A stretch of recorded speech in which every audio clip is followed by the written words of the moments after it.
The Try Guys have been making videos on the internet for 10 years. No.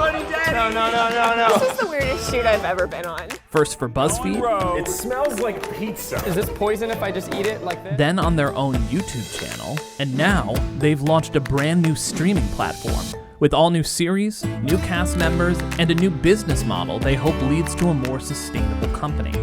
I'm Josh Christensen, co-host of the Most Innovative Companies podcast, and I sat down with the two remaining original Try Guys, Zach Kornfeld and Keith Habersberger. We talked about the ups and downs of the past 10 years and what their hopes are for the next 10 years of trying. Zach, Keith, welcome to the Most Innovative Companies podcast. Thanks for being here, guys. Thank you. The Most Innovative Companies. That can't be us. No. They're the Most Innovative Companies podcast. And then we are the least innovative company to be featured on the podcast, which is an honor. Thank you. Well, I mean, you don't know all the companies that have been. We'll pick our favorites later. They know who they are. Listen, Yeah. Walmart, get out of here. Actually, we haven't had anyone from Walmart on the podcast. And also, we're still open to Walmart sponsorships. You're anyone's totally listening. happy to have anyone give the money to keep going. Absolutely. So I wanted to dive. There's no sense in beating around the bush with this podcast. I'm sure you know where I'm starting with this. If we go back 2 years, obviously one of the biggest moments in your history as a business, personally, but we do need to start with the Ned Fulmer story. When that happened, was it October, November of 2022? And for those who don't know, who are listening to this, if you were living under a rock, no sense of relitigating exactly what happened, but there was an inappropriate workplace affair with one of the original Try Guys, Ned Fulmer. You guys separated from Ned and moved forward, but it blew up in probably the worst possible way for you guys. Could you take me back to after this happens, after the personal dust has settled, and you start having to focus on what does this mean for our business? Take me back to that moment, and I guess most pointedly, did you consider packing it up at that point? Wow, what an opening question. Let's dive right the hell in.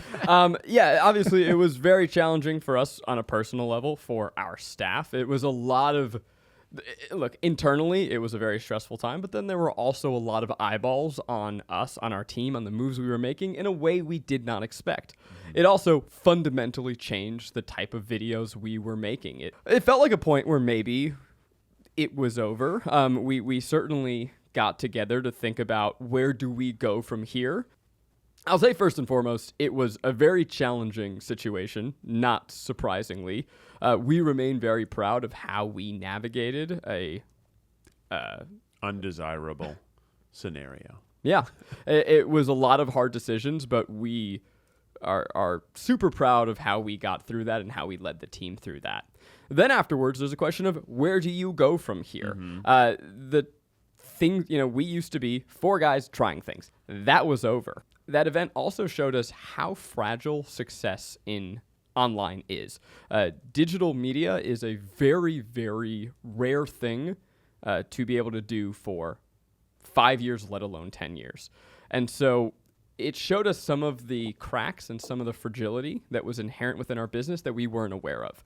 The first thing that happened is that a ton of brands went away. We were on path to booking our biggest year ever. We were now a hot commodity. So that showed we had an over-reliance on branded work, and that things could happen out of our control, whether it is something like this or things happening in the world that suddenly bring that away, and now we can't afford our staff. We can't afford to make the videos we make. It also showed the fragility of relying on algorithms. When that happened, there were hundreds of thousands of people that flooded in to check out the car crash, to see what drama was on our channel.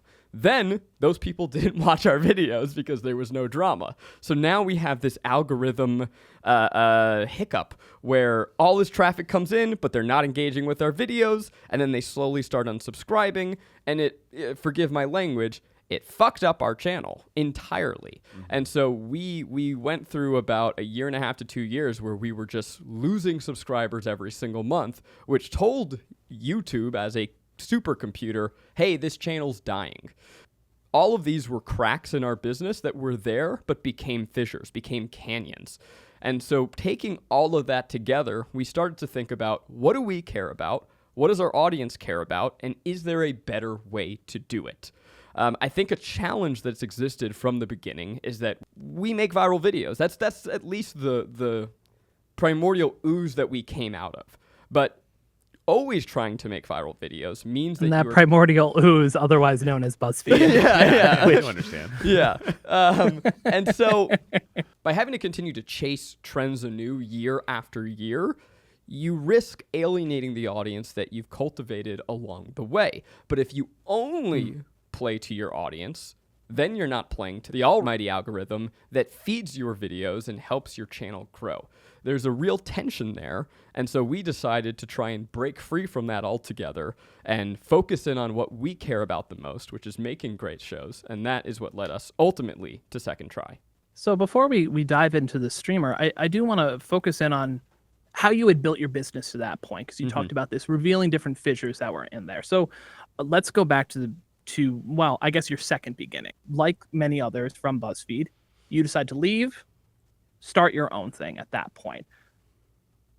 When you began that business and struck out on your own, what were the core principles of your business, for lack of a better extent? And I say that knowing that brand and content and business are not separate from each other. They're all one thing, particularly when it comes to entertainment. So what were the core principles that you were building that foundation on when you started Second Try LLC and launched your own channel? The reason we would start the company is we thought we could do a better job with the brand, the Try Guys, than perhaps was being done within the limits of BuzzFeed, which didn't really want something like our stuff, which is personality reliant content, right? They were making Tasty at the time, and Tasty was exploding, and that's fast hands and stretchy cheese, and that's kind of amazing, right? Because that's a format by itself. There's no face, there's no personality you're getting tied into. You're just getting tied to the format, which is great for a corporation, right? Because anyone can make those videos. There's a formula to them. Awesome. But we were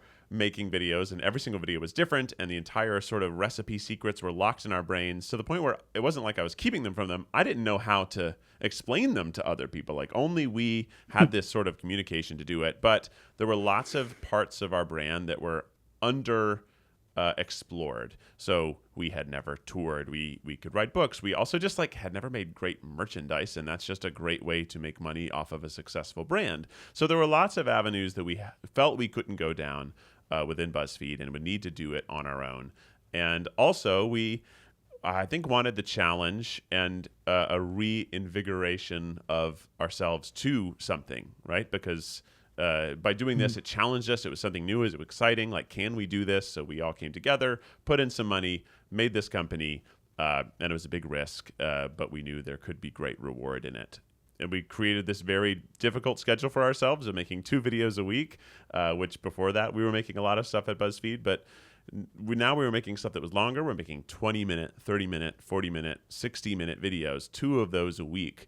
Lots of different formats and different shows. We started creating new shows, creating different IP within the brand, and seeing a lot of success because we had this great underdog story. We're leaving a big company. We're starting our own thing. And we were making really good stuff, I think. And also, in the way that the algorithm has been not serving us lately, it was really serving us then because we launched a channel that grew rapidly because we were moving an audience over to this new place. So we were actually telling the platform, this is the greatest new brand that's never existed before, and it's getting millions of subscribers so fast. So propel this content up. And so we were, benefited by the very system that is not benefiting us anymore.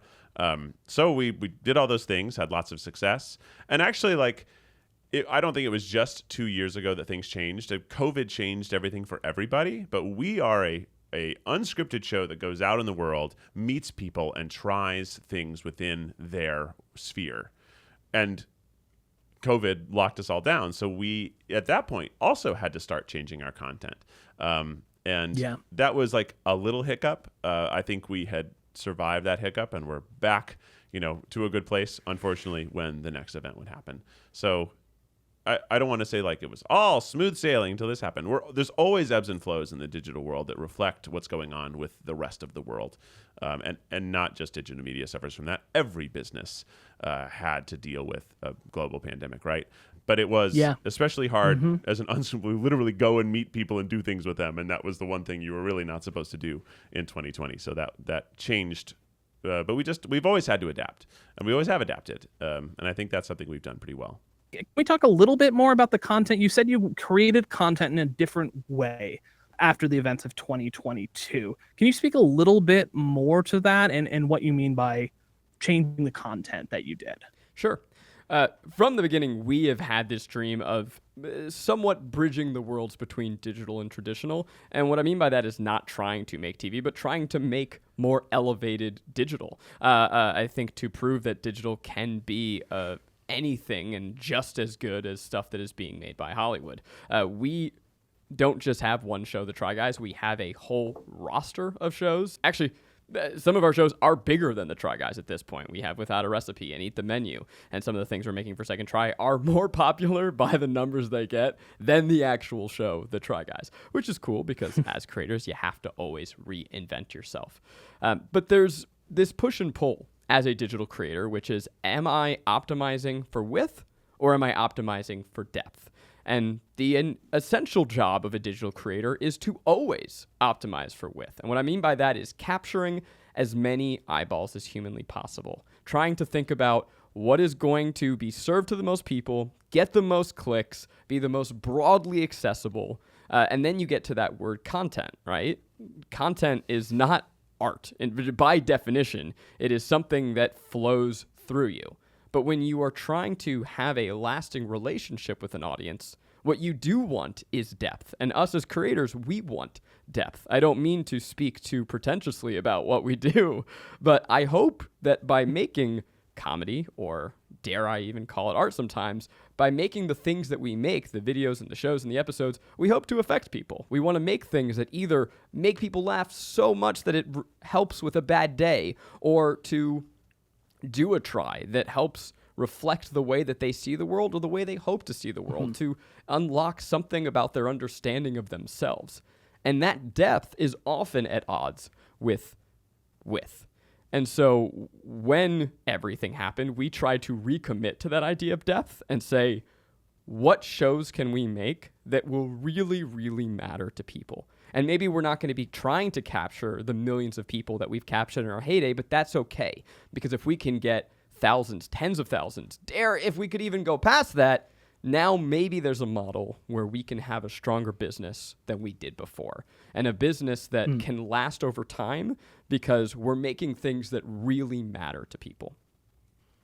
It does seem like you haven't shied away from those maybe sort of deviations from what people would expect to you, the kind of like BuzzFeed clickbait, guy by X, guys try this. I think there was Eugene's music video, coming out music video. Yeah. Zach, I believe you made a video about disability. That was incredibly personal. A short film that premiered at Fantasia Fest this past year, and we're going to be releasing it top of the year. That's amazing. Congratulations. Thanks. But I think that's always like a tough thing to do, not even just in the YouTube era, but as comedians. Like, how often do we see comedians make a dramatic turn and it sort of gets met with sort of either mocking or praise? It's a very hard tightrope to walk. I think I saw recently John Mulaney's going to be on Broadway, and that was met with people being like, what's this guy going to do on Broadway? But you have the added asterisk, which is I think how I think it was either you, Zach, or Eugene in your documentary from 2019 that talked about the asterisk of being a YouTube star. You're successful for YouTube. And on top of that, you're successful for YouTube comedy. Now you want to do something that has depth, that may not be as silly all the time. Is that a greater hurdle that you face trying to capture a more engaged audience with your new content. Interesting. Look, we've always loved the surprise cry, and if you go back to our earliest videos, they are comedy, they are silly, but I do think the best ones have a emotional depth that is surprising. But then when it became time to run our own company, we had to stretch, we had to expand. The idea of what a Try Guys video became very diffuse because we were trying to grow in as many directions as possible. So yeah, this moment I think is a recommitment to what we think we do best and what our audience thinks we do best, and trying to the best of our ability to ignore that buzzy signal of pure numbers, because numbers will tell you one thing. Views pull you in a direction, but that direction can be separate from your true north. Thinking as well about that moment in the documentary, I think that also found us at a time where we were wrestling with the idea of being a YouTuber. None of us started this wanting that. We were not really aware of digital media as a potential career. And that documentary, I think, found us at a time where we were debating, is this where we want to be? Can our work be valid if it's only seen online? And where we're at right now is, yeah, absolutely. Who gives a shit where people watch what we make? All that matters is reaching people. And so we've had our dalliance with traditional media. We made a TV show. We went on tour, wrote a book, all of those things. But none of those processes have been as deeply satisfying as working with the team here, making a show we love, and going right to our audience. And so I'm finding myself in a place where, traditional media accolades, not to create this feeling of a war, but we already have the audience. And so I think I'm done doing things for external validation and am instead trying to reinvest in us, myself, each other, and the audience who's been rocking with us for so long. To play devil's advocate for a second, not that anyone needs to play devil's advocate, that's a flawed concept, but at the end of any algorithm, I like the, as I undermine myself. To pretend I'm friends with the devil real quick. What about this alternate idea that the devil might present? Clearly it's a phrase that when someone starts a question, to be a devil's advocate immediately puts them on solid ground. Yeah. But to use a different phrase that is not invoking the devil, at the end of any algorithm is ultimately a person who needs to make a click. For sure. When you go through such a crisis PR moment as you did, there is obviously probably a certain amount of people in a wide audience who are immediately like, you know what, I'm done. I'm out from the Try Guys. Not to mention, all of a sudden, you're thrust from your large but niche corner of the internet into monoculture in a really significant way, which people are now going to form opinions about you going forward, which is going to affect your ability to create audience. Have you really grappled with this idea of like, can we sustain an audience knowing that we've turned off a lot of people through no fault of your own, but just a reality of what PR and press is? Sure. Look, I think that there are some people who will say, I liked watching the show when there were 4 guys trying things. Now you do all these different shows, and that's not for me. To which we say, totally valid. That's fair. Also, we've been making things for 10 years. You could love us and consider yourself a fan of us, but you don't watch us anymore. Keith loves The Simpsons. They're in season 30-something. He doesn't watch them anymore, but he's still always going to be a fan. I love this. I'm a huge fan of The Simpsons, but I don't watch The Simpsons. It's just an inevitable part of growing. So for us as creators, we have to grow. We have to keep making new things because some people will say, I want you to stay the same and never change. But that's not true. They'll inevitably fall off. We need to keep trying new things, not to say the magic word, but that is essential. And then what I'm also talking about here with algorithm versus making shows that our audience loves, etc. I'm really just talking about diversifying the way that we monetize, because monetizing entirely just from YouTube and YouTube ad revenue forces a type of creation that I think was incongruent with what we did best. We're still really reliant on digital media. YouTube, first of all, is a huge part of our income. We do not want to ever stop that. It's where we find new audiences who then hopefully get endeared to our shows and come in to check out Second Try. It's where we experiment. I mean, it is the majority of our business still. But we also want to unlock a different type of creativity, a different type of storytelling, something that we think we could not do just by only going in on an all YouTube strategy. Yeah, for us, I think we have to and look at how many YouTube channels are 10 or more years old, because YouTube, the landscape changes every 3 to 4 years. And not only do I mean that by the types of people you see on it, but the actual way the machine works and what kind of content it thinks is best to make money for YouTube changes every 3 to 4 years. So the reasons the faces change are the faces you see are the faces of the creators who are making the stuff that YouTube thinks is going to make it the most money. So when YouTube doesn't think that style of content is going to be what's the most successful, those creators are going to have struggles finding success, or they have to start making the content specifically that YouTube currently wants to succeed. But in 3 to 4 years, who knows if it's going to return to 10-minute comedy sketches. I don't think it's going there, but it's going to change again.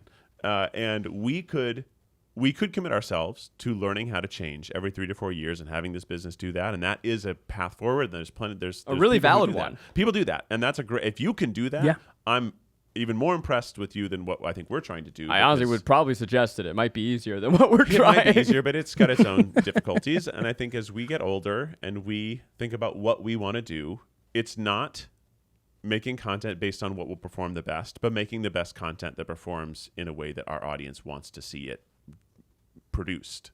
Yeah, I mean, if you go back to that nexus point, right, it's we came together and said, what do we want to do with our lives? Where are we the happiest, and how can we meet the audience there? What's going to keep me doing this for another 5 years, another 10 years? Can we build the reality we want instead of going to traditional media and hoping that these Hail Mary passes, that someone will green light my magic project that I can make for a year and then they cancel it? Maybe there's something we can build here.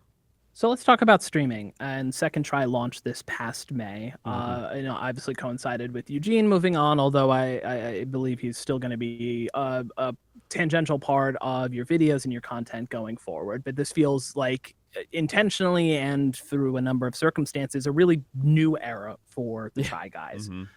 Why was streaming the right bet to make in this moment to diversify that revenue stream?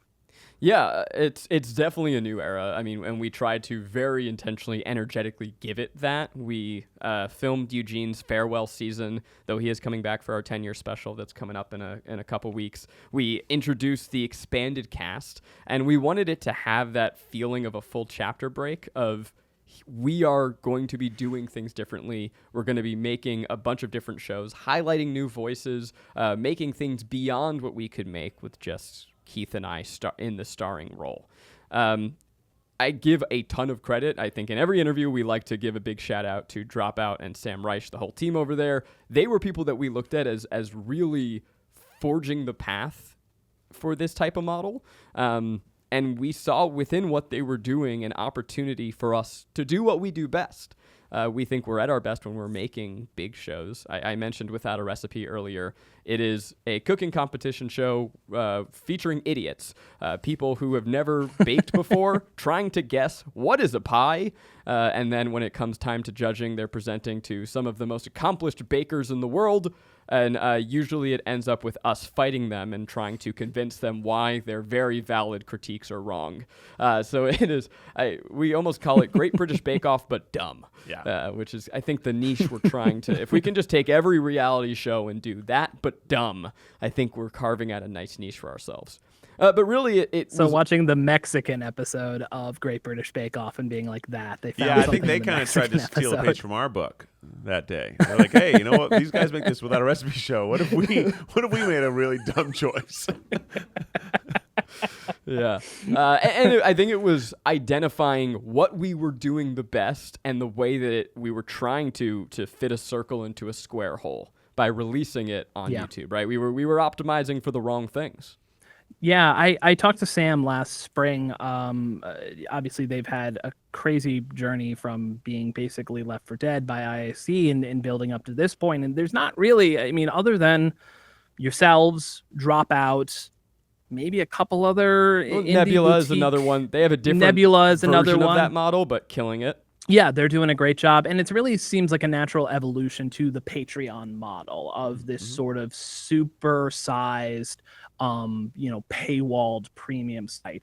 At the same time, streaming is also an uphill battle in a lot of different ways. I mean, you're at the very beginning of this, and you're charging right now $5 a month or $50 for a year, going forward on the lower end of streamers, which should help with adoption. What are your main goals and benchmarks in this first year of launching this streamer? Is there a number you're trying to hit?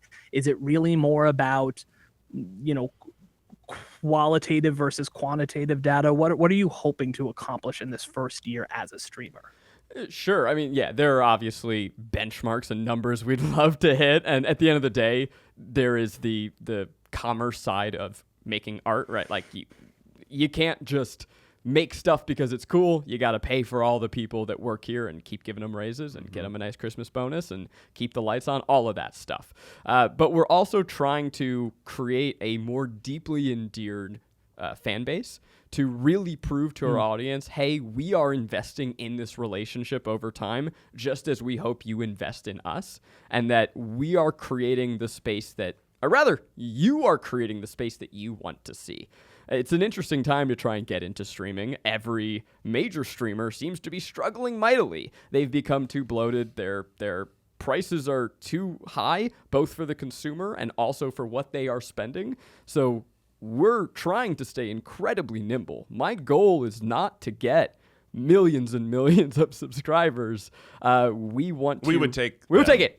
If there are Stay away, masses. We don't need you. If there are exactly 1 million people watching right now, you are welcome to come. We'd love that. We don't expect it. The overall thesis statement that I hope you take away from us is that we are trying to create sustainably.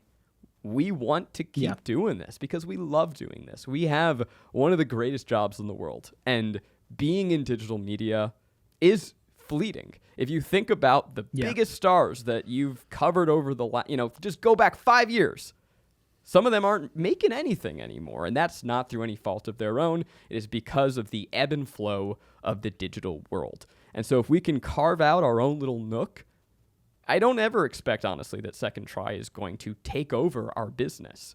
But if it can be a stabilizing force, if it can remain, 10, 20, 30, 40% of our business, that will help weather the storm from all the shit that's going to come. The ad market is going to change. The algorithms are going to change. All of these things that are out of our control will happen.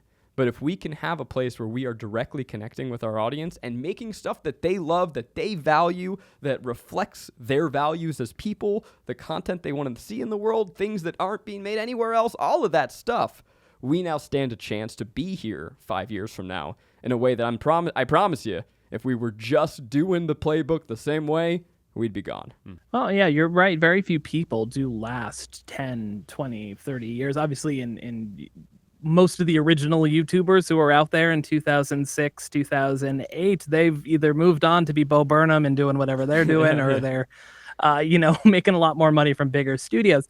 But with that, what percentage of your business is on streamer versus from your other revenue streams? But part of what was so interesting, and because there's so few examples to look at, I'm going to keep referring to Dropout and Sam's practice.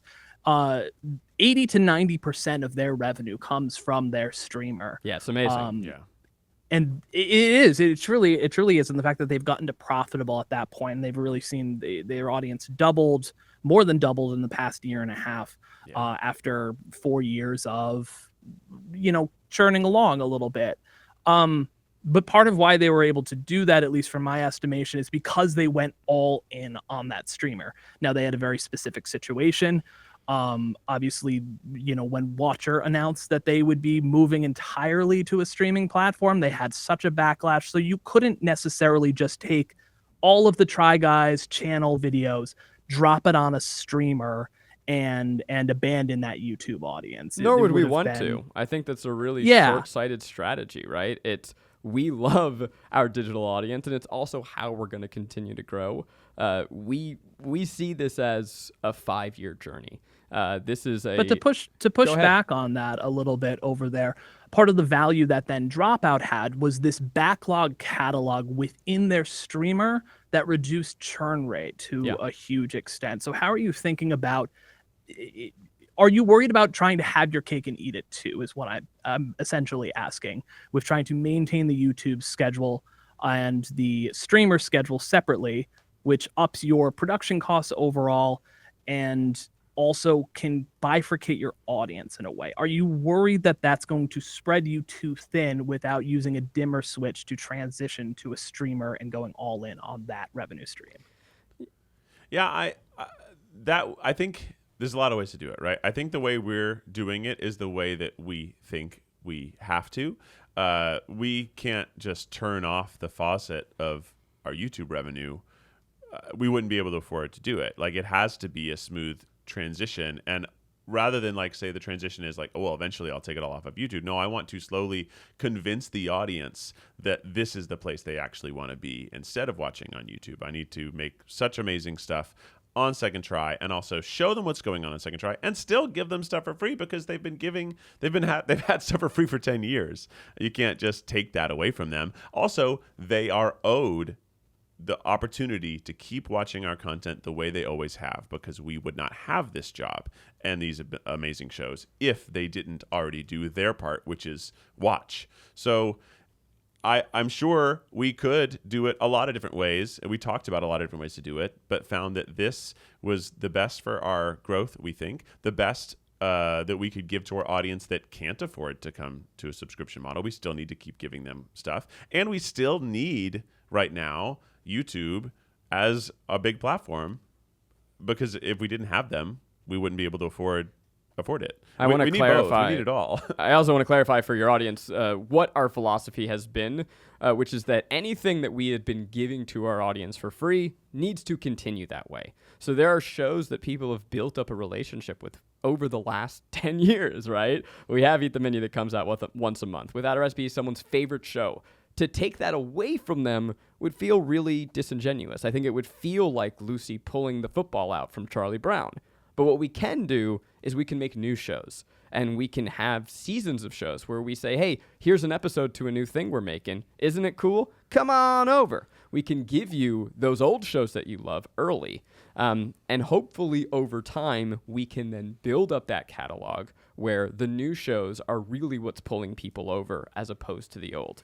I'll tell you, we're only 3 months into Second Try. We have a lot to learn. It is not at a place yet where it is buttressing our company. It is something that we are investing into because we believe in it. But one of our new shows, Escape the Kitchen, which is an escape room where people have to solve riddles and puzzles to get each step of a recipe. It's absolute torture for the people who are being filmed. That is right now 3 of our top 5 watched episodes on Second Try are from that show. One of our other shows, Trolley Problems, which is brand new, I think 5 episodes are in the top 10. So our new stuff is outperforming and outpacing the classic stuff, right? We did a whole 6-episode season of the Try Guys, and that is underrepresented in the top 10 compared to the new things we're making. That's a really promising sign, and for something like this to work, it is going to entirely depend on our ability to prove it. If we are just resting on our laurels of the past 10 years and saying, hey, you loved what we made, now pay for it, that is never going to work. We have to make new great stuff, and we have to keep making new great stuff. We have to be innovative and prove to the audience again and again, year after year, that we are making things right now that you love. Come on over. It's worth supporting. So is essentially the plan again? Yeah, I don't think an immediate like let's cut the cord, everything goes on to streamer was feasible for your catalog necessarily. But is there basically a plan that you're going to be making more new properties for the streamer versus continuing the properties that exist on YouTube and not necessarily adding to that. Essentially what I'm asking is are you trying to slide in more to the streamer and eventually it's a 80-20 split between streamer and YouTube between the content that's going on there? Or are you trying to run it each as their own 50-50 entity within your business, independent of each other? Yeah, I mean, let's do this again a year from now and find out what happens. Yeah, I we're exploring both, and I think the audience is ultimately going to dictate it. It would not surprise me if in a year or two from now we are releasing less on YouTube, and that's because we're only releasing the best stuff on YouTube. Simultaneously, it also wouldn't surprise me if we think about spinning off a new YouTube channel and having a division of our company that is just focusing on those great formats. Ultimately, we're trying to be led by what excites us creatively. And then from that, what business decisions do we have to make to be responsible? As businessmen, our acumen is really limited to what is exciting us. How do we do that most effectively and responsibly? And we have a lot of ideas for shows, right? And sometimes those ideas turn out to be bad. But, you have lots of ideas. Some ideas we have this is a really good show. I have no good way to package this for YouTube, to give it a good title and thumbnail that really gets you to understand the show within a blink of an eye, so you'll click on it. But it's really good, but it's just not something that I can figure out how to optimize. Well, that's a really good show for second try. At the same time, I might think of a show that's wow, this is such a clear YouTube hit. This is exactly what is doing well right now on the internet. I have the ability to make it. Why don't we make that? Let's get that on YouTube, because that's going to do well in the YouTube space. It will do well there, so I will put it there. It will also go to second try before it gets to YouTube. But there's not every idea goes to every place. And I mentioned Escape the Kitchen being the most successful thing we've made on the streamer. It loses money on YouTube. It doesn't get the views and the revenue that justifies the cost of making it. So right there, it's okay, well, our audience is saying we love this, but YouTube's saying you don't belong here. How do you meet in the middle? And that's what we're trying to figure out. Within the streamer itself, a lot of these, you mentioned that the bigger streamers aren't doing great right now. Netflix is still profitable and probably will continue to do profitable, but they've had their problems as well. A lot of the streamers are building in tiered, and this is very much, again, stolen from Patreon, tiered subscriptions going forward. Crunchyroll has multi-tiers. Obviously, Hulu has multiple tiers going forward. And it seems like it's in the spirit of creating that depth of experience for your audience. Have you thought about experimenting with different tiers that offer different levels of access? No, but we're newborns in this space. I think right now we are trying to keep. I know what we're doing. We are trying to keep costs as low as possible for the consumer, so that it is just such a no-brainer. The calculus that we're trying to make is if we can make the price as low as feasibly possible, always giving as many discounts throughout the year as we can we get more people who want to stick with us for a longer period of time? It's also why we are unofficially saying, hey, yeah, share a password with your best friend. If they pay for Hulu and you pay for second try, something tells me that means that you're going to stick around longer than if you both had to pay for it separately. I get it. There's only so many streaming platforms that I personally want to pay for in a month. Even though I can afford it, I'm still Mom, please give me your Disney Plus login. I'm not. I just can't. It's that psychological hurdle. So we're trying to be realistic about it. Let's talk a little bit more about the content you have coming up, because obviously with the streamer, with the YouTube channel, with Eugene moving on, you have introduced a lot of new personalities. And initially you might think, oh, we need to fill these 2 holes and be 4 guys trying things. But you very much did not do that. Yeah. And you are launching a new series with Ash Perez. Yeah. You are featuring more content from Kwesi James, Johnny Cakes, a number of other personalities over there. What are you most excited about in this coming slate of shows? And what can you divulge about what's coming up? Why don't you start with Ash's show? Oh, well, first of all, It's literally filming outside. yeah, Ash is filming in our office right now. Ash is one of our oldest friends from BuzzFeed, and he is so immensely talented. Okay, actually, I'm gonna go big picture first. As the Try Guys, we have always loved telling stories about people's passions and identities. We did that through a very specific lens for the first 8 to 9 years, but there's a limiting factor there, and there is this wealth of comedy and storytelling and emotion that we can tap into by yielding the floor and bringing in our new talented friends. With Ash, we were out to dinner. We were talking about he recently transitioned and talking about how there was no media about that sort of second puberty, how it is funny and messy and silly, and there's obviously a lack of transmedia in general, but also a lack of stuff that has a lightheartedness and a humor to it. And it was thinking about, from his perspective, what is the show that I would want to see? And we both slurped our noodles and went, wait a second, we can do that. and that is, I think, the opportunity that is being afforded to us right now on YouTube. Every single video would have to have our big two dumb faces in the thumbnail if we want to give it a chance to succeed. And instead, we now have this audience who has entrusted us, and we can say, here is something that we think you're really going to love that is based on everything we do. It has some of the same DNA, but is moving in its own specific, unique direction. So his show is one that we are immensely excited for, but it also is incredibly meaningful, the way that so many of our friends are now trusting us and our editors and our team to highlight their stories. I'm going to tee you up because you have a great line about this. Look, we have so many talented friends who we just sort of collected over the years who, for whatever reason, love working with us, and we love working with them. And it's been a real honor to give them that platform. Yeah, success, I like to think of success as often talent and skill plus opportunity. We had talent and skill, and we had an amazing opportunity, and we have had so many opportunities. We've been able to flourish, honestly, more opportunities than maybe our talent even merited. But I know lots of talented people. We're in Los Angeles. There's tons of talented people here.